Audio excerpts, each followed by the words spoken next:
سلام عزیزم. چطوری خوبی؟ خوبی؟ چه خبر؟ منو جانم.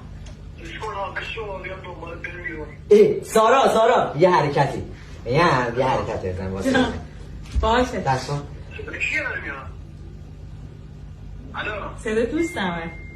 دوستت کی؟ داره پسر داره میاد. چطور بچه؟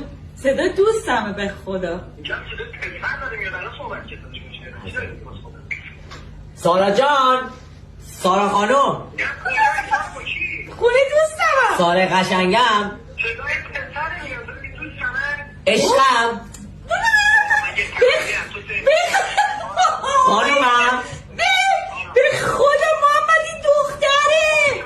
سارا جان، محمد به خدا دختره. عشقم و حوله عمو میاری بدی به من؟ بیا. الو، تو چیکار داری به دوست دختر من زنگ زدی؟ تو چی تو پلش؟ نگاه کن. ببین الان میام اونجا. کجا مگه آدرس داری؟ سارا من یعنی ببین محمد به خدا محمد به خدا. سارا جان و حوله عمو بیار من از همون در اومدم خیسم. داره اذیتت میکنه.